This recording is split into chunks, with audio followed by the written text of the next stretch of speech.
Voilà, shalom, chers frères et sœurs, soyez une fois de plus encore abondamment bénis. Alors, avant de commencer la vidéo d'aujourd'hui, je tenais à d'abord faire une petite clarification avant qu'on ne rentre dans le vif du sujet. Parce que souvent, quand je parle un peu de l'islam, du Coran, des musulmans, des oustas, il y a des frères qui me disent Ah, mais pourquoi on perd notre temps à discuter et à parler, à faire des. Je perds mon temps à faire des vidéos sur les musulmans, qu'on laisse les musulmans là où ils sont. Voilà, qu'on puisse vraiment prêcher l'évangile, enseigner la Bible. C'est mieux. Voilà. Donc, je dirais qu'ils ont en partie, ils ont en partie raison. Voilà, parce que même moi-même dans certaines de mes vidéos, j'ai dit que je n'allais plus trop m'attarder sur ça et que je ne perds même plus mon temps à écouter ce que les musulmans disent sur les réseaux sociaux parce que ça ne sert à rien. Voilà, que j'ai déjà fait suffisamment de vidéos pour exposer les mensonges et la fausseté de l'islam. Voilà. Mais la vérité, c'est que vous savez, notre objectif, c'est de prêcher la vérité pour que plusieurs de nos frères et de nos sœurs puissent être affermis et qu'ils puissent vraiment connaître la vérité. Alors, souvent, on reçoit des messages. Il y a des frères qui nous appellent, qui nous laissent souvent des audios, qui nous envoient des messages. Et souvent, qui se posent des questions. Voilà. Pas plus tard qu'il y a quelques jours de cela, il y a un frère qui m'a appelé pour dire, est-ce que vraiment, quand les musulmans disent que la Bible est corrompue, la Bible est fausse, la Bible contient des contradictions, est-ce que c'est vrai? Vous voyez? Voilà. Parce que je me rends aussi compte que tous les chrétiens n'ont pas la connaissance qu'il faut. Ils ne connaissent pas la Bible. Ils n'ont pas fait des recherches sur le Coran, sur les hadiths. Ils ne savent même pas c'est quoi l'islam. Et qu'est-ce que l'islam enseigne. Et qu'est-ce que le Coran dit réellement. Donc, ils sont souvent trompés.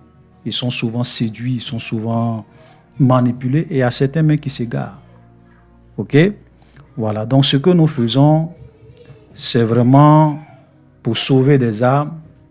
C'est pour éclairer nos frères qui sont dans le doute, qui sont dans la confusion, qui posent des questions et qui n'ont pas de réponse.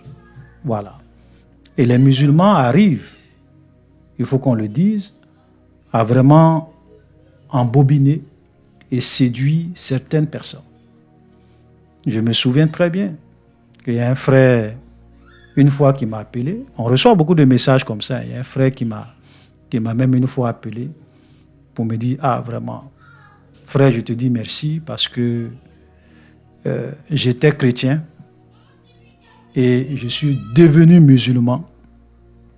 Ah, voilà, je suis devenu musulman parce qu'en écoutant ce que les musulmans disaient sur les réseaux sociaux, les débats qu'ils avaient avec certains pasteurs qui n'arrivaient pas vraiment à répondre sur la base de la parole de Dieu, à répondre de façon claire et nette sur certaines questions que les musulmans posaient, j'ai fini par croire en ce que ces musulmans-là disaient et je me suis converti à l'islam. Et donc, quand je suis tombé sur vos vidéos, que j'ai commencé à regarder, je me suis rendu compte que j'ai été trompé, que j'avais fait une grave erreur, que je suis redevenu chrétien.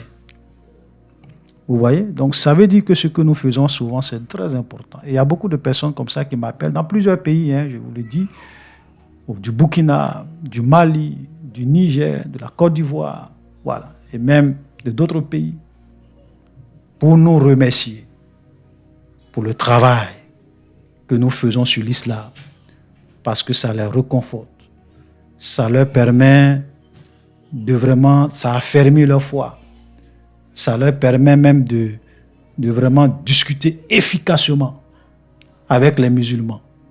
Il y a d'autres même qui m'ont rendu le témoignage que les musulmans ne les embrouillent plus. Parce que quand ils commencent à leur expliquer certaines choses qu'ils découvrent dans mes vidéos, les musulmans fuient. Ok, ils ne viennent plus. Il y a d'autres même qui ne viennent plus leur parler de l'islam. Voilà, donc je tenais vraiment à faire cette précision pour dire que ce que nous faisons, ce n'est pas parce qu'on n'a pas autre chose à faire, mais c'est vraiment pour aider d'autres frères, d'autres personnes qui sont dans le doute et souvent qui se posent des questions auxquelles ils n'ont pas de réponse. Donc aujourd'hui dans cette vidéo, nous allons répondre à cette affirmation des musulmans lorsqu'ils disent que la Bible est falsifiée, la Bible est corrompue, la Bible contient des contradictions. Voilà, la Bible n'est pas la parole de Dieu. Voilà, donc nous allons voir. Et ce que nous allons faire aujourd'hui, nous allons lire beaucoup de versets. Voilà, beaucoup, en tout cas un certain nombre, en tout cas de versets du Coran qui confirment, écoutez-moi très bien, qui confirment que la Bible, ok, n'est pas falsifiée. Vous comprenez? Et que le Coran est une confirmation de la Torah et de l'Évangile. Nous allons nous focaliser un peu sur la Torah et sur l'Évangile, parce que ça c'est clairement exprimé dans le Coran, que le Coran est censé être la confirmation des livres ou bien du livre qui l'a précédé, donc la Bible, et il fait une précision sur la Torah et sur l'Évangile. Ça, c'est le Coran qui dit ça. Donc, comprenez que quand les musulmans viennent vous dire que la Bible est falsifiée, ce n'est pas ce que le Coran dit. Quand les musulmans viennent vous dire que l'Évangile ou bien les évangiles sont falsifiés, ce n'est pas ce que le Coran dit. Quand les musulmans viennent vous dire que la Torah est falsifiée, ce n'est pas ce que le Coran dit. Et nous allons vous montrer la preuve ce soir. Et prenez tout ce que nous allons dire là. Allez-y poser ces questions aux musulmans. Alléluia. Donc je vous prie de m'écouter attentivement. Parce que les musulmans, souvent, ils font des affirmations. Et plein d'autres affirmations sans preuve. Ils imaginent des choses. Ils viennent dire ça. Pourtant, c'est le contraire qui est dans le Coran. C'est le contraire qui est dans le Coran. Le Coran n'a jamais dit que la Bible est falsifiée. Le Coran n'a jamais dit qu'un seul livre de la Bible, ou bien un seul livre qui compose la Bible, parce que souvent quand tu dis la Bible, ils vont dire non, le Coran ne parle pas de la Bible. Mais le Coran n'a jamais dit qu'un seul livre qui compose la Bible. Parce que la Bible, c'est quoi? La Bible, c'est une collection de plusieurs livres. La Bible, ce n'est pas un seul livre comme le Coran. Donc quand on dit Bible, là, c'est juste un mot. Ok? Mais la Bible est une collection de plusieurs livres, en deux groupes de livres. Vous avez le premier groupe, qui est le groupe des livres qui composent l'Ancien Testament, et vous avez le deuxième groupe, qui est le groupe des livres qui composent le Nouveau Testament. Voilà. Donc, le Coran n'a jamais dit qu'un seul livre qui compose la Bible est falsifié. Jamais. Alors, donc, on se demande, mais où les musulmans tirent cette rhétorique, où ils tirent cette affirmation, lorsqu'ils viennent dire que la Bible est corrompue, les chrétiens ont corrompu la Bible, ils ont falsifié la Bible. La Bible n'est pas la parole de Dieu. Aujourd'hui, nous allons vous démontrer et nous allons vous expliquer que selon le Coran même, le Coran est censé être une confirmation de la Torah et de l'Évangile. Ne serait-ce que ces deux groupes de livres, c'est-à-dire que la Torah et l'Évangile. Le Coran dit, Allah dit dans le Coran, que le Coran est censé être une confirmation des révélations qui l'ont précédé, des écritures qui l'ont précédé, du livre qui l'a précédé. Waouh, c'est fort, hein? Ça, c'est dans le Coran. Donc, je vais commencer par déjà expliquer quatre vérités ou bien quatre affirmations avant qu'on ne rentre dans le Coran où vous-même vous allez voir plusieurs versets, plusieurs sourates qui dit que le Coran est censé être une confirmation de la Torah et de l'Évangile. La première affirmation que je voulais faire, c'est par rapport à la sourate 5, le verset 68. Parce que souvent, quand vous citez cette sourate, les musulmans ont cette manière facile de botter en touche, de trouver des échappatoires. Je vais d'abord lire et je vais vous expliquer quel est l'échappatoire qu'ils trouvent lorsque vous les citez ce verset.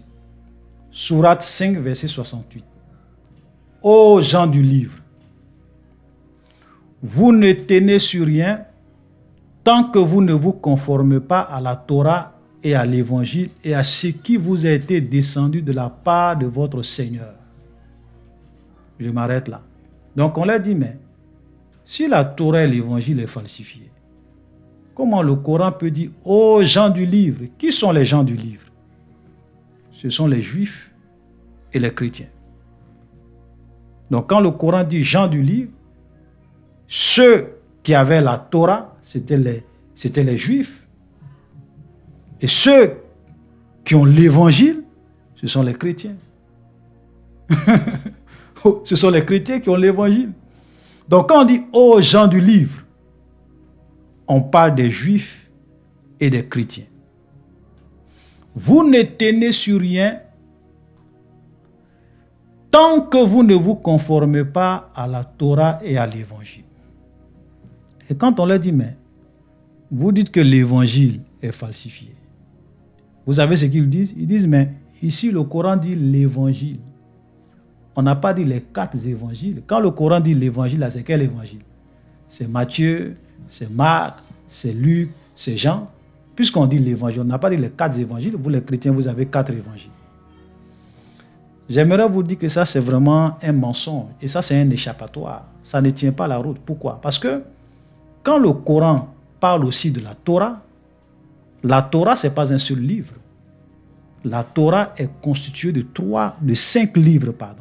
La Torah est constituée des 5 premiers livres de la Bible. Genèse, Exode, Lévitique, Nombre, Deutéronome. Voilà les 5 groupes, voilà les 5 livres qui forment la Torah. Mais quand on dit la Torah, on n'est pas ici en train de parler d'un seul livre. Demandez aux musulmans, la Torah c'est combien de livres? Aucun musulman ne peut vous dire que la Torah c'est pas Genèse, Exode, Lévitique, Nombre, Deutéronome. Aucun. Eux tous, ils savent que quand le Coran dit la Torah, ce sont les 5 premiers livres, les 5 livres de Moïse. Alors, donc quand on parle de l'évangile aussi, c'est pas un seul livre. Tout comme la Torah, l'évangile aussi est constitué de 4 livres. 4. C'est 4 livres qui forment l'évangile. Parce que ces 4 livres-là, c'est dans ces 4 livres-là que nous avons le message de Jésus, le message du Christ. Je veux dire sa mort, sa vie, voilà, son ministère, voilà, sa naissance. Tout est dans les 4 évangiles. Okay? Et chaque évangile, ça se complète pour avoir toute l'histoire de la vie de Jésus. Donc l'évangile, le message de Jésus est contenu dans les 4 évangiles. Donc quand vous dites qu'on dit l'évangile, mais ne nous prenez pas ne prenez pas les gens pour des illettrés ou bien pour des gens qui ne sont pas allés à l'école. Quand on parle de la Torah, on parle des 5 premiers livres. Quand on parle aussi de l'évangile, ce sont les 4 livres. Voilà, parce que lorsque le prophète de l'islam était vivant, les chrétiens avaient déjà ces 4 évangiles. Vous n'allez pas nous dire le contraire. Sinon, de quoi parle le prophète, votre prophète, lorsqu'il parle de l'évangile. Parce que du temps du prophète de l'islam, parce que souvent vous dites que on a falsifié la Bible au Conseil de Nicée, etc., etc. Mais le Conseil de Nicée a eu lieu, si je ne me trompe pas, en l'an 325. Le concile de Nicée a eu lieu en l'an 325, après Jésus-Christ. Mais ce que vous oubliez, c'est que votre prophète est venu plus de 2 siècles plus tard, puisque Mahomet est né vers 570 et il est mort en 632. Donc plus de 2 siècles plus tard. Et ce prophète-là, lorsqu'il vient, il parle de l'évangile. L'évangile que les chrétiens avaient déjà, les quatre évangiles, ou bien l'évangile que les chrétiens avaient déjà, qui est contenu dans les 4 évangiles. Donc les 4 évangiles existaient déjà. Sinon, dites-nous, de quel évangile parle votre prophète? Donc, quand vous nous posez la question de savoir, à nous les chrétiens, on dit l'évangile, c'est quel évangile? C'est Matthieu, c'est Marc, c'est Luc, c'est Jean. Au contraire, c'est nous qui devons vous poser la question de savoir, votre prophète là, il parle de l'évangile, c'est quel évangile? C'est nous qui devons vous poser cette question. Ce n'est pas vous. Parce que le Coran parle de l'évangile, c'est quel évangile? Mais nous savons que lorsqu'on dit l'évangile, le message de Jésus est contenu dans 4 livres. Matthieu, Marc, Luc et Jean. Tout comme la Torah. Donc, déjà, un musulman qui, lorsque vous parlez de l'évangile, qui envoie cette affirmation pour échapper, pour vous embrouiller, pour vous tromper, dites-lui, c'est pas comme ça. La Torah, c'est combien de livres? C'est 5 livres. L'évangile, c'est 4 livres. Amen. Même nous, les chrétiens, même quand on dit souvent, on s'en va évangéliser, on s'en va annoncer l'évangile. On ne dit pas qu'on va annoncer les évangiles.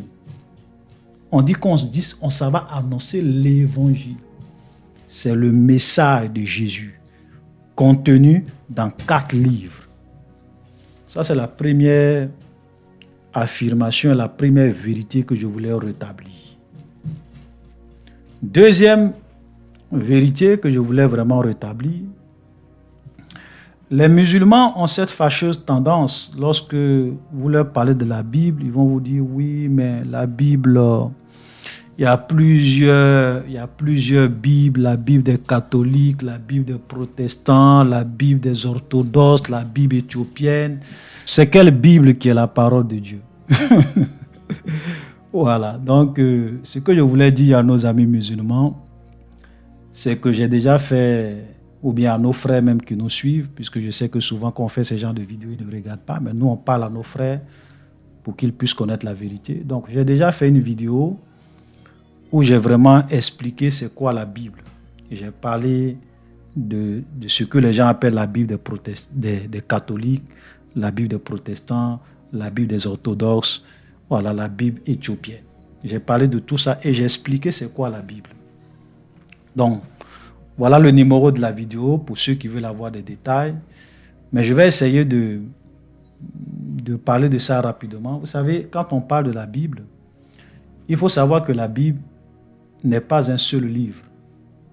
Contrairement au Coran qui est un seul livre. La Bible, ce n'est pas un seul livre. La Bible est une collection de plusieurs livres. Écoutez-moi très bien. La Bible est une collection de plusieurs livres. C'est un peu comme une bibliothèque. Quand vous allez dans une bibliothèque, c'est une seule bibliothèque. Mais dans la bibliothèque, vous avez plusieurs livres. Donc la Bible est une collection de plusieurs livres. C'est une collection de livres. Maintenant, cette collection-là, les gens se demandent quelle est la bonne collection. Parce que quand vous prenez le livre, la Bible des catholiques, ce qu'on appelle la Bible des catholiques, vous avez ce que certains catholiques eux-mêmes vont reconnaître comme étant des livres apocryphes. Écoutez très bien, il y a des livres apocryphes et il y a les livres qui sont considérés comme la parole inspirée de Dieu. Donc, je dis, quand vous prenez les livres du Nouveau Testament, il n'y a pas de problème. Parce que c'est le même nombre de livres que nous avons. Le Nouveau Testament des catholiques, c'est le même nombre de livres. Le Nouveau Testament des protestants, c'est le même nombre de livres. Donc, on n'a pas de problème sur le nombre de livres du Nouveau Testament. Maintenant, quand on arrive sur le nombre de livres de l'Ancien Testament, c'est là que souvent il y a des divergences. Mais je vais vous dire une vérité très simple concernant les livres de l'Ancien Testament. Et ça même, c'est dans la Bible. Pour ne pas qu'on fasse des débats ou bien que les musulmans trompent les gens. Ok? Romains chapitre 3, le verset 2. Quel est donc l'avantage des Juifs ou quelle est l'utilité de la circoncision? C'est une question qu'on pose. Parce que quand vous regardez plus tard, dans le Seigneur Jésus, il n'y a plus ni Juif ni Grec. Nous sommes une même famille en Jésus, que tu sois Juif, que tu sois Grec. Nous sommes tous une même famille en Jésus. Maintenant, Paul pose la question. Quel est donc l'avantage des Juifs ou quelle est l'utilité de la circoncision? Et il dit, il est grand de toute manière et tout d'abord en ce que les oracles de Dieu leur ont été confiés. Les oracles de Dieu ont été confiés à qui? Aux Juifs. En un mot, si nous voulons vraiment savoir, ou bien si nous nous posons des questions sur les oracles de Dieu concernant les livres de l'Ancien Testament, on doit aller demander ça à qui? Aux Juifs. Parce que même lorsque Jésus était sur la terre, tous les livres de l'Ancien Testament considérés comme étant des livres inspirés étaient déjà entre les mains des rabbins juifs, des pharisiens. Ils avaient tous les livres inspirés par Dieu. Tous les livres de l'Ancien Testament étaient déjà constitués. Jésus lui-même de son vivant, dans l'évangile de Luc, il a même lu le livre d'Ésaïe. Donc concernant les livres inspirés par Dieu de l'Ancien Testament, il n'y a pas de débat là-dessus. Allons-y demander aux Juifs. Quand vous allez demander aux Juifs, ils ont ce qu'on appelle le Tanakh, qui est l'Ancien Testament des Hébreux. Et dans le Tanakh, quand on prend le contenu du Tanakh, c'est exactement le même contenu que les 39 livres de la Bible, de l'Ancien Testament, de la Bible des protestants. Il n'y a pas de livre apocryphe dedans. Les livres apocryphes ne sont pas considérés par les Juifs comme étant des livres inspirés par Dieu. C'est-à-dire que pour eux, ce sont des livres d'histoire. On peut les lire juste pour avoir des informations. Il y a des choses qui sont vraies dedans, il y a des choses qui sont fausses. C'est un peu comme quelqu'un qui écrit un livre sur la Deuxième Guerre mondiale. Un historien qui écrit un livre sur la Deuxième Guerre mondiale. C'est vrai qu'il peut donner beaucoup d'informations qui sont justes. Mais il peut aussi avoir des faussetés dedans. Alors que Dieu, il n'y a pas de fausseté en lui. Donc on ne peut jamais considérer les livres apocryphes comme étant la parole inspirée de Dieu. C'est pour cela que le Tanakh des Juifs, les livres apocryphes ne sont même pas dans le Tanakh des Juifs. Soyons clairs là-dessus. Souvent, il y a des gens qui disent non, non, il n'y a pas de débat. Ça là, on ne discute pas. Voilà, parce que déjà, quand Jésus était là, tous les livres de Genèse jusqu'à Malachie, c'était connu. Les Juifs avaient ça. On ne discute pas. Voilà, donc quand vous prenez le Tanakh des Juifs et que vous prenez le Nouveau Testament des chrétiens et que vous fusionnez, vous avez toute la parole inspirée de Dieu. Voilà une vérité que je voulais dire aux musulmans. Pour ne pas qu'ils viennent distraire, comme ils ont l'habitude de le faire, ils viennent distraire les gens. Donc ça, c'est la deuxième vérité, la deuxième affirmation que je voulais faire. Maintenant, la troisième affirmation que je voulais faire, c'est que nulle part le Coran n'a dit que la Bible, ou du moins les livres, ou bien même un seul livre qui constitue la Bible, ok, n'est falsifié. Nulle part. Il n'y a pas un seul verset dans le Coran qui dit que la Bible est falsifiée, ou bien l'ensemble des livres que les Juifs ont et les chrétiens ont, l'ensemble de ces livres-là, nulle part, même un seul de ces livres, le Coran n'a jamais affirmé qu'un seul des livres des chrétiens et des Juifs est falsifié. Pour dire que non, le livre d'Ésaïe est falsifié, le livre de Jérémie est falsifié, tel livre, ça, le Coran n'a rien. Et je peux même encore aller un peu plus loin pour dire que le Coran affirme de façon spécifique que la Torah, que les psaumes, que l'évangile est la parole de Dieu. Le Coran affirme que si je vais même m'arrêter sur deux, je vais juste parler de la Torah et de l'évangile. Le Coran affirme que la Torah et l'évangile est la parole inspirée de Dieu. Et nous allons vous démontrer ça ce soir. C'est très important ce que nous sommes en train de dire.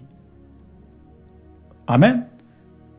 Maintenant, ils vont aussi dire que oui, c'est vrai que le Coran parle de la Torah, le Coran parle de l'évangile, mais le Coran ne parle pas des autres livres. Donc, le Coran n'a jamais dit que les autres livres-là sont faux.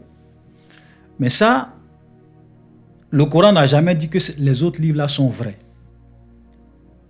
Et donc, ils vont vous dire que le Coran n'a jamais dit que les autres livres de la Bible, en dehors de la Torah, en dehors de l'évangile, en dehors des psaumes, du Zabour, que les autres livres-là sont la parole de Dieu. Donc, ils vont vous dire que la Bible contient la parole de Dieu, mais toute la Bible n'est pas la parole de Dieu. Et ça encore, ça fait vraiment pitié pour nos amis musulmans. Pourquoi? Parce que c'est la preuve qu'ils ne connaissent pas leur Coran. Ils ne connaissent pas le Coran. Pourquoi? Je vais vous lire 2 versets dans le Coran. Et vous allez comprendre de quoi je parle. La sourate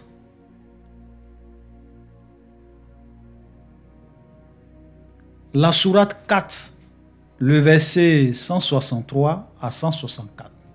Regardez ce que Allah dit à Mahomet. Nous t'avons fait une révélation, comme nous fîmes à Noé et aux prophètes après lui. Nous avons fait révélation à Abraham, à Isaac, à Ismaël, à Isaac, à Jacob, aux tribus, à Jésus, à Job, à Aaron et à Salomon. Et nous avons donné le Zabour à David. Regardez le verset 164 qui est très important. Il y a des messagers dont nous t'avons raconté l'histoire précédemment et des messagers dont nous ne t'avons point raconté l'histoire. Et Dieu a parlé à Moïse de vive voix. Donc le Coran ici est en train de dire il y a des messagers que Allah dit qu'il a envoyés dont l'histoire n'a pas été racontée à Mahomet. Donc si leur histoire n'a pas été racontée à Mahomet, ça veut dire que leur histoire n'est pas dans le Coran. Maintenant, si leur histoire n'est pas dans le Coran, leur histoire se trouve où? Dans les livres de la Bible. Parce que tous les messagers que Dieu a envoyés, leur message est quand même rapporté dans un livre. Donc, où se trouvent les messages des messagers que Allah a envoyés dont l'histoire n'a pas été racontée à Mahomet et dont l'histoire n'est pas dans le Coran? C'est dans la Bible. Donc, de façon logique, ce sont les autres livres de la Bible.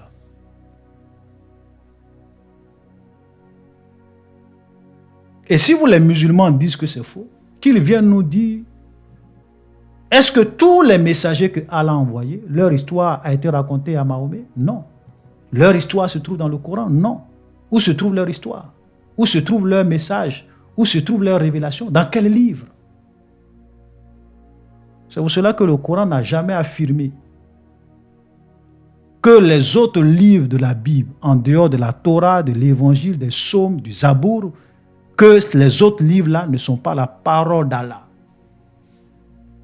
Il n'y a pas un seul verset dans le Coran qui affirme et qui dit que les autres livres, en dehors de la Torah, en dehors de l'Évangile, en dehors des Psaumes, ou bien que tous les autres livres ne sont pas la parole de Dieu, que ces livres-là sont falsifiés. Jamais. Donc ça, il faudrait vraiment que ça soit très clair. Et la dernière vérité que je voulais dire avant qu'on ne commence à lire les versets du Coran qui confirme. Vous savez, quand le Coran confirme, Allah affirme dans le Coran, écoutez-moi très bien, Allah affirme dans le Coran que le Coran est censé être une confirmation des révélations qui l'ont précédé. Le Coran est censé être une confirmation de la Torah et de l'Évangile. Parce que le Coran parle beaucoup de la Torah et de l'Évangile. Donc, je vais même pas parler des autres livres, des psaumes, tout ça. Je vais juste prendre ces deux groupes de livres. Je vais juste prendre la Torah, qui est clairement mentionnée dans le Coran. Je vais prendre l'Évangile, qui est aussi clairement mentionné dans le Coran. Si on prend seulement les 5 livres qui composent la Torah, qu'on les lit et qu'on essaie de comparer cela au Coran, on se rend très vite compte que le Coran est une fausseté. Le Coran n'est pas une confirmation de la Torah, comme le Coran lui-même l'affirme. Si on prend aussi les 4 livres qui composent l'Évangile, on se rend très vite compte aussi que le Coran est une fausseté, est une fraude, parce que le Coran n'est pas une confirmation du message de Jésus. Non. De l'Évangile, non. Et donc la seule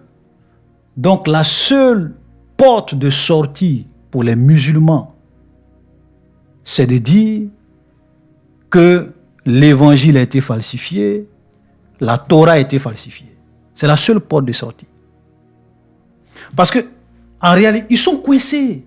Et c'est là que vous devez comprendre les musulmans. Ils sont coincés.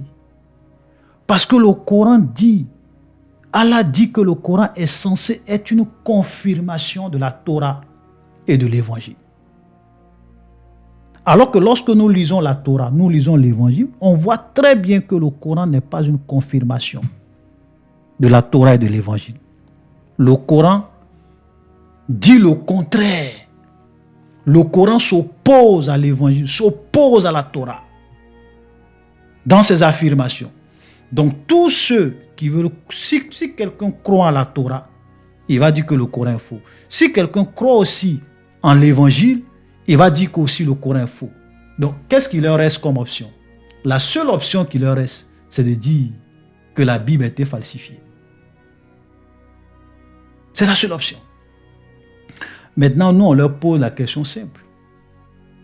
On leur dit, bon, si la Bible a été falsifiée, qui l'a falsifiée? Où? Quand? Après la vie du prophète. Parce que du vivant du prophète, il dit le Coran, il dit la Torah et l'Évangile sont la parole de Dieu. De son vivant jusqu'à sa mort, il n'a pas nié ça. Jusqu'à sa mort, il n'a pas. Donc, ça veut dire que si la Torah et l'Évangile ont été falsifiés, c'est que ça a été falsifié après l'an 632, après Jésus-Christ. Alors que laissez-moi vous dire une chose, c'est que la Torah et l'Évangile que nous avons aujourd'hui, c'est la même Torah, c'est le même Évangile qui existait du temps du prophète de l'islam. pour ceux qui vont venir faire sortir cette histoire de concile de Nicée. Parce que vous avez des musulmans qui disent non, le concile de Nicée, c'est là qu'on a changé les évangiles, on a changé la Bible, etc., etc. Mais j'aimerais leur dire que le concile de Nicée a eu lieu en l'an 325. En l'an 325. Donc, si le concile de Nicée a eu lieu autour de l'an 325, mais le prophète de l'islam est venu plus de 2 siècles plus tard. Et au moment où il venait, cette même parole que vous dites que ça a été falsifié, on l'avait déjà, et c'est de ça qu'il parle lorsqu'il parle de la Torah et de l'Évangile. C'est ce que les chrétiens avaient en leur possession. Maintenant, en réalité, la question que nous, aujourd'hui, on pose aux musulmans, c'est que est-ce que le Coran que vous lisez aujourd'hui, là, c'est vraiment le Coran qui a été révélé à Mahomet? Parce qu'il y a 2 options.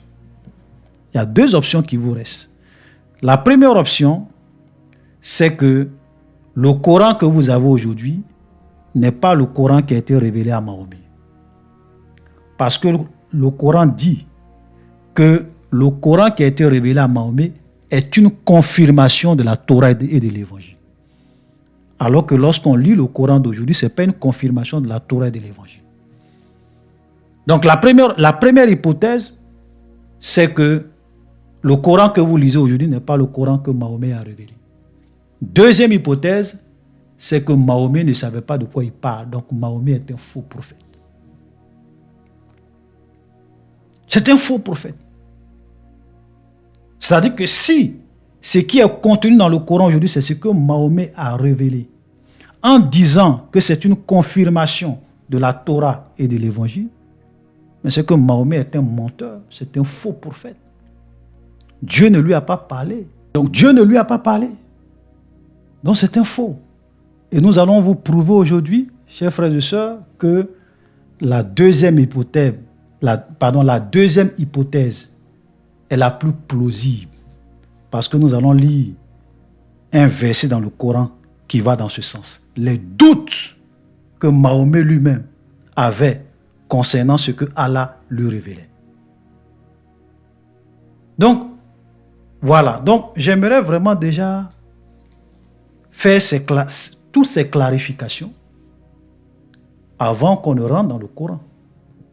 Comme les musulmans eux-mêmes aiment souvent dire, il n'y a pas plus éloquent que le concerné lui-même. Donc, il n'y a pas plus éloquent que le Coran.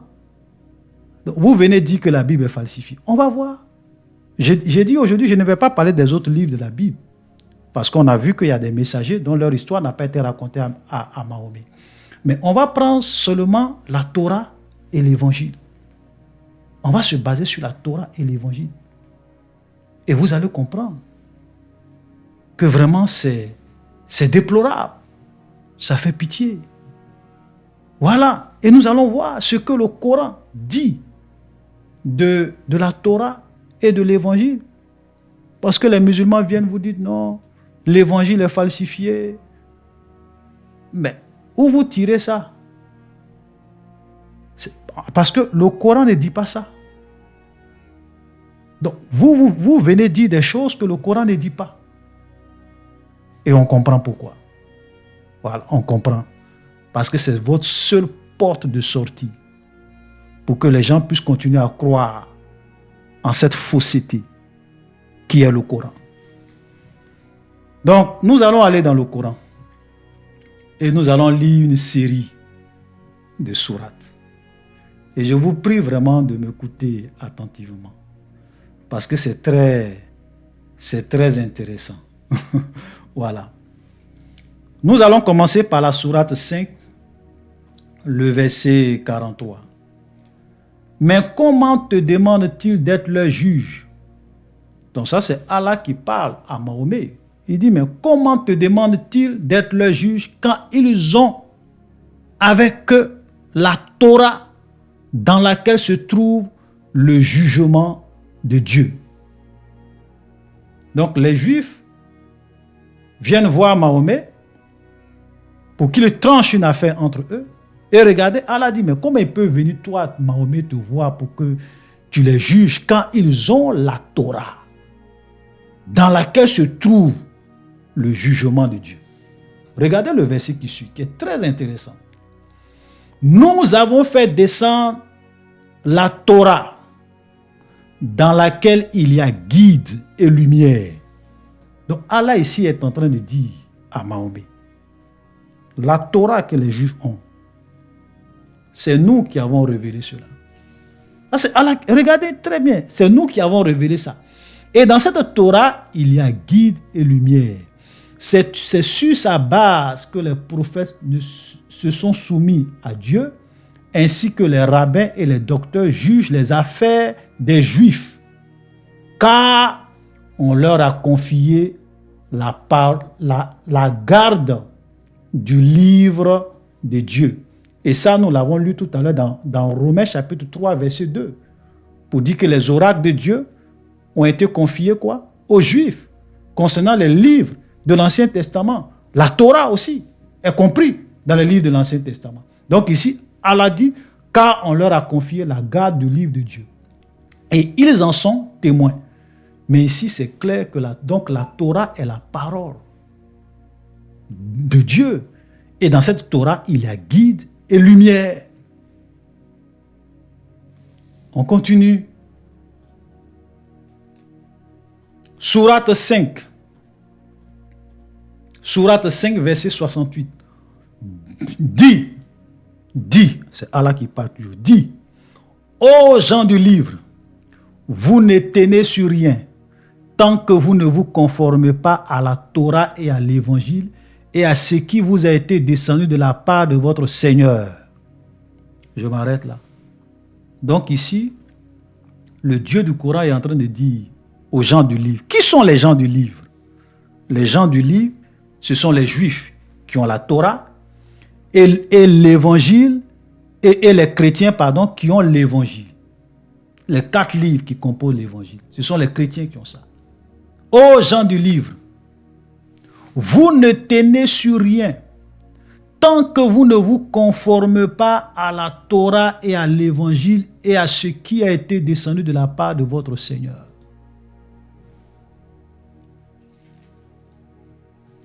C'est pour cela que, vous savez, j'aimerais dire à tous les chrétiens qui deviennent musulmans, au jour du jugement, Mahomet va dire, c'est vrai que lui, il a trompé les musulmans, il a trompé les arabes, mais il n'a pas trompé les chrétiens, il n'a pas trompé les juifs.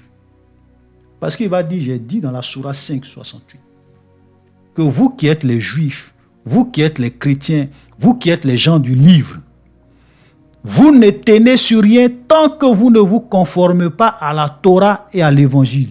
Et vous allez être condamnés. Mahomet va dire que lui n'a pas trompé un seul chrétien. Il n'a jamais dit à un chrétien de se conformer au Coran. Il va dire ça. Vous allez dire quoi? Sourate 5, 68. Un livre qui vous dit, oh boy, un livre qui écrit noir sur blanc, aux gens du livre, vous les juifs et vous les chrétiens, vous ne tenez sur rien tant que vous ne vous conformez pas à la Torah et à l'évangile. Si toi tu es chrétien ou bien tu deviens musulman, ça c'est ton affaire. Mahomet a été clair dans la Sourate 5, 68. Il a été clair. Vous comprenez? Donc ça c'est vraiment, on dit gens du livre. Qui sont les gens du livre? Les juifs et les chrétiens, c'est eux qui avaient la Torah, c'est eux qui avaient l'évangile. Soyons clairs là-dessus. On continue, on va lire seulement. Sourate 10, verset 94. Et si tu es en doute, ça c'est Allah qui parle à Mahomet. C'est pour cela que je disais tout à l'heure que Mahomet est un faux prophète. Il a été trompé par le diable qu'il a pris pour Allah. Il a été trompé par un démon qu'il a pris pour Djibril. Et lui-même, dans ses moments les plus lucides, il avait des doutes parce qu'il se demandait, est-ce que ce que j'ai reçu là, ça vient vraiment de Dieu?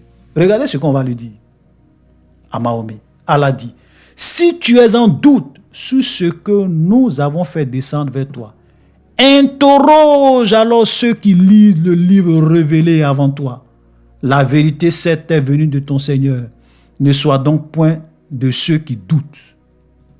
Vous comprenez? On dit à Mahomet, si tu as des doutes, il faut aller interroger ceux qui ont reçu le livre révélé avant toi. C'est quel livre révélé? Certaines traductions vont vous dire l'écriture révélée. Quelle écriture? C'est quelle écriture? C'est quel livre les gens lisaient? C'était la Bible. C'était la Bible que les gens avaient. C'est le seul livre que les gens avaient, qui était une collection de plusieurs livres. Donc, vous comprenez très bien, mes amis, que Allah dit à Mahomet, Mahomet, si tu as des doutes, si tu ne crois pas, si tu t'interroges, est-ce que ce que je dis là est vrai? Est-ce que c'est authentique? Est-ce que c'est le Dieu d'Abraham, le Dieu d'Isaac, le Dieu de Jacob, le Dieu de la Torah qui me parle et le Dieu de l'évangile qui me parle? Va interroger ceux qui lisent le livre révélé avant toi. Et vous avez souvent des musulmans qui sont très malins, qui disent non, c'est la révélation. Quand on dit, on parle de la révélation. On n'a pas dit la Torah, que vous avez la Torah écrite. Mais qu'est-ce qu'on lit? On dit ceux qui lisent. Si quelque chose n'est pas écrit, si quelque chose n'est pas clairement écrit, comment on peut lire cette chose-là? Comment on peut lire une chose qui n'est pas écrite? Comment? Donc ça veut dire que si on a dit à Mahomet d'aller interroger ceux qui lisent le livre révélé avant lui, c'est qu'ils avaient un livre qu'ils lisaient. Et c'était la Bible. Ou bien même si vous ne voulez pas, c'était au moins l'évangile et la Torah. Et si Mahomet, écoutez-moi très bien, si Mahomet avait eu le courage d'aller demander réellement aux Juifs pour réellement dissiper tous ces doutes qu'il avait dans le cœur, il allait se rendre compte très vite que ce n'est pas le Dieu d'Abraham, ce n'est pas le Dieu d'Isaac, ce n'est pas le Dieu de la Torah qui lui parlait. Je vous assure, s'il était allé voir les chrétiens pour qu'on lui explique en long et en large l'évangile, de Matthieu jusqu'à Jean, il n'allait jamais mentir et se laisser tromper par le diable en disant qu'ils ne l'ont ni crucifié, ils ne l'ont ni tué ni crucifié et que c'est un faux semblant. Il n'allait jamais dire ça. Parce que les chrétiens allaient lui dire, Mahomet, Jésus a été crucifié, il est mort, il est revenu à la vie 3 jours après.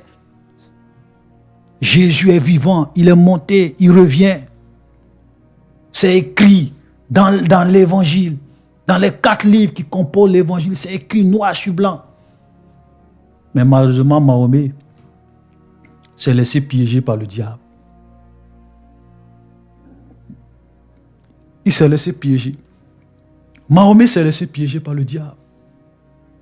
Donc, je pose la question à mes frères chrétiens. Si la Bible a été falsifiée, si la Torah est falsifiée, si l'évangile est falsifié, comment Allah, le Dieu du Coran, peut dire à Mahomet, si tu as des doutes, va interroger ceux qui lisent le livre révélé avant toi. Si la Bible est falsifiée, comment on peut dire ça à Mahomet?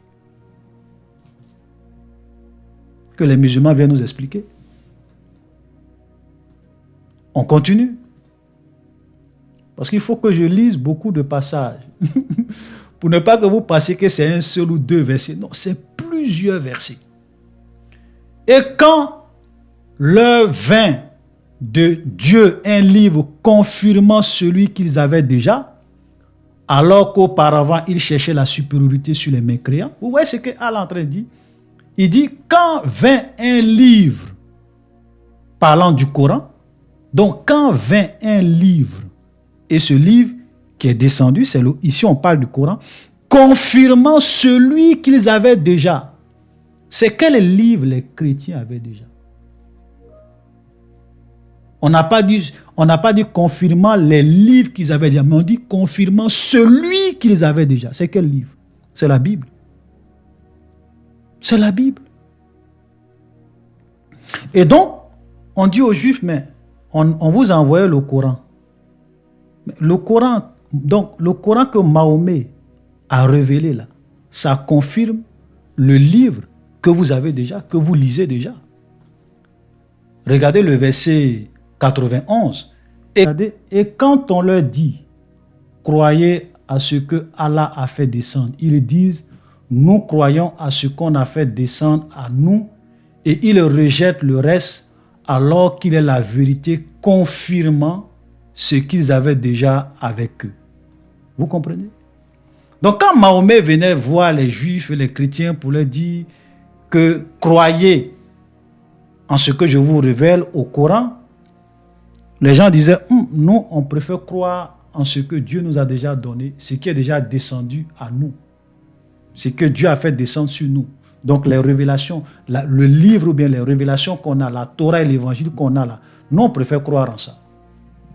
Et il dit, mais pourtant, mais pourquoi vous refusez? Pourquoi vous rejetez? Alors que ce que je vous donne comme révélation est une confirmation de ce que vous avez avec vous. Je reprends le verset. Et quand on leur dit croyez à ce que Allah a fait descendre, ils disent nous croyons à ce qu'on a fait descendre à nous. Ils rejettent le reste alors qu'il est la confirmation de ce qu'il y avait déjà avec eux. Frère, vous comprenez ça? Donc le Coran est censé être une confirmation de la Torah et de l'évangile ou du livre que les chrétiens et les juifs avaient déjà avec eux. Donc ça, c'était un des éléments forts. C'est-à-dire que c'était un argument fort que Mahomet utilisait pour dire aux gens du livre, pour dire aux juifs et aux chrétiens de croire au Coran, de croire en sa révélation, parce que sa révélation n'est rien d'autre qu'une confirmation de ce que eux ont déjà avec eux, de ce que eux ont reçu comme la révélation de Dieu. Et les Juifs disaient non, nous on ne croit pas en ce que tu dis. Pourquoi? Pourquoi les Juifs disaient ça? Pourquoi les chrétiens aussi disaient ça? Parce que les gens savaient que Mahomet était un faux prophète et que sa révélation n'était pas une confirmation de la Torah et de l'évangile. C'est aussi clair. C'est une évidence, frère. On continue. Frère, j'ai dit, il y a plein de versets. Sourate 3, le verset 3. Il a fait descendre sur toi le livre avec la vérité, confirmant les livres descendus avant lui. Oh boy! Il fit descendre la Torah et l'évangile. Oh boy! Oh boy! Oh boy! Oh boy! Oh boy! Oh boy! Oh boy! Je reprends, Sourate 3, verset 3. Il a fait descendre sur toi le livre avec la vérité. Il a fait descendre sur Mahomet quel livre? Le Coran. Confirmant, donc le Coran est censé confirmer les livres descendus avant lui. Il fit descendre la Torah et l'évangile. Donc la Torah et l'évangile sont censés, ou bien le Coran est censé être une confirmation de la Torah et de l'évangile. Oh boy, oh boy, oh boy, oh boy. Et puis vous allez venir nous dire, non, la Torah est falsifiée. La Torah composée de 5 livres est falsifiée. L'évangile composé de 4 livres est falsifié. Vous êtes des plaisantins. Des plaisantins. On vous pose la question, est-ce que vous êtes sûr que le Coran que vous lisez aujourd'hui est le Coran qui a été révélé à Mahomet? Vous n'avez pas falsifié. 2 options. Soit le Coran que vous lisez aujourd'hui, ce n'est pas le Coran qui a été révélé à Mahomet, ou bien Mahomet était un imposteur. Il ne savait pas de quoi il parlait. Il n'a jamais lu lui-même la Torah en entier. Il n'a jamais lu lui-même les 4 livres de l'évangile en entier. Jamais. S'il avait lu, il n'allait même pas douter. Il allait savoir que c'est un démon qui lui parle. On continue.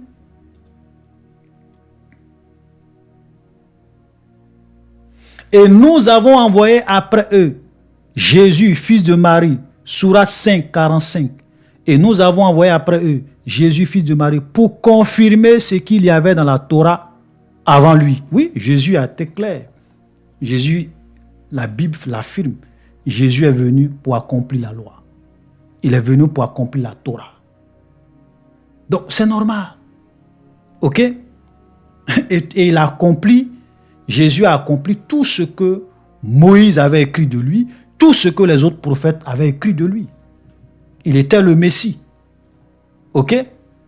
Confirmant ce qu'il y avait dans la Torah avant lui. Et nous lui avons donné l'évangile où il y a guide et lumière pour confirmer ce qu'il y avait dans la Torah avant lui.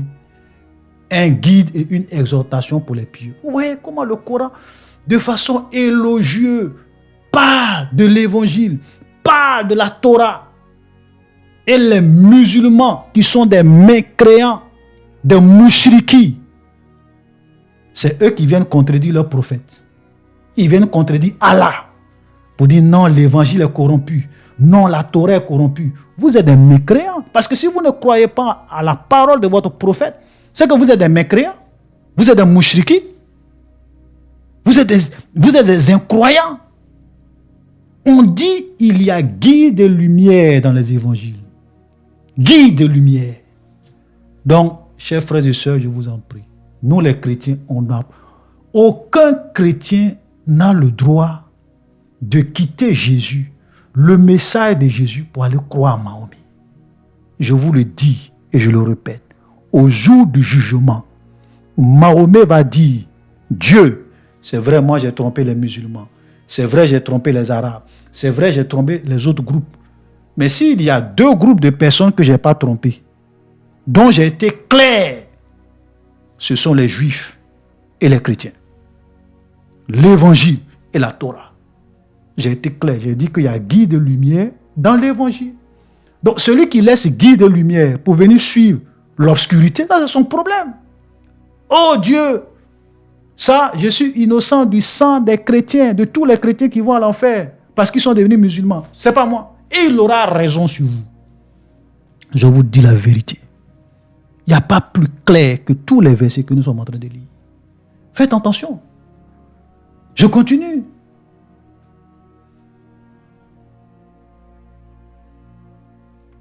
Sourate 4, le verset 47.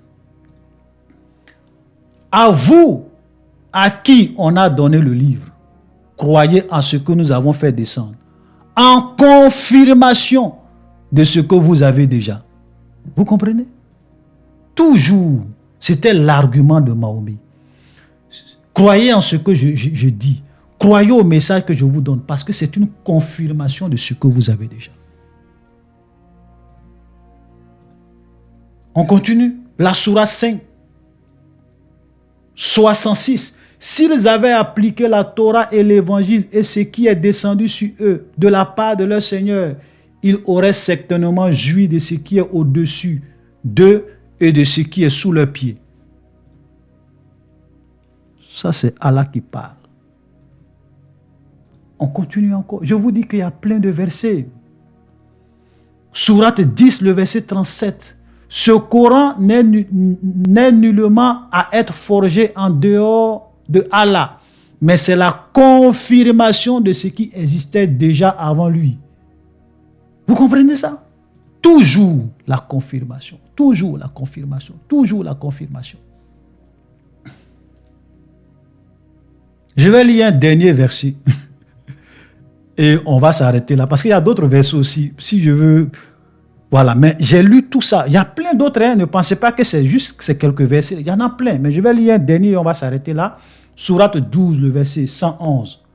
Dans leur récit, il y a certes une leçon pour les doués d'intelligence. Ce n'est point là un récit fabriqué. C'est au contraire la confirmation de ce qui existe déjà avant lui. Un exposé détaillé de toutes choses. Un guide et une miséricorde pour des gens qui croient. Vous comprenez? Là encore, on ne parle de la même chose. On dit, dans leur récit, il y a certes une leçon pour les gens doués d'intelligence. Vous voyez, vous comprenez quand les musulmans disent, le Coran c'est pour les doués d'intelligence, nous sommes les doués d'intelligence. Mais ce même Coran te dit que ce que vous lisez pour dire que vous êtes des doués d'intelligence n'est rien d'autre qu'une confirmation de la Torah et de l'Évangile. Donc, qui sont les vrais doués d'intelligence? Ce sont ceux qui ont reçu la Torah et l'Évangile avant vous. Avant vous. Donc, quand vous dites que vous êtes des doués d'intelligence, Allah se moque de vous parce que les vrais doués d'intelligence, ce sont les chrétiens et les juifs. Sourate 12, verset 11. C'est une démonstration claire. Amen. Donc, les vrais doués, ceux qui ont réellement le Al-Furqan, ceux qui ont la sagesse, ceux qui ont l'intelligence, ceux qui ont l'esprit de Dieu pour comprendre, pour avoir l'intelligence pour comprendre les choses spirituelles. Ils sont les fils de Dieu. Ceux qui ont l'Esprit Saint en eux. Donc, chers frères et sœurs, est-ce que après avoir lu toutes ces sourates-là, j'ai encore besoin de vous dire que le Coran n'a jamais dit que l'évangile est falsifié? Le Coran n'a jamais dit que Matthieu, Marc, Luc et Jean, ces 4 livres-là sont falsifiés. Le Coran n'a jamais dit ça. Le Coran n'a jamais dit que la Torah est falsifiée. Genèse, Exode, Lévitique, Nombre, Deutéronome. Le Coran n'a jamais dit ça. C'est une invention des musulmans parce que c'est la seule porte de sortie pour eux. Parce que s'ils croient que l'évangile est vrai, ils sont obligés d'admettre que le Coran est une fausseté. S'ils acceptent que la Torah est vraie, ils sont obligés d'accepter que le Coran est une fausseté. C'est pour cela que vous avez des musulmans qui sont devenus chrétiens. Simplement parce que lorsqu'ils lisaient le Coran leur disait clairement que la Torah et l'évangile est la parole de Dieu. Donc ils sont allés lire la Torah, ils sont allés lire l'évangile et ils se sont rendus compte qu'en réalité, le Coran est une fausseté. C'est comme ça qu'ils se sont convertis. Donc la Bible est la parole de Dieu.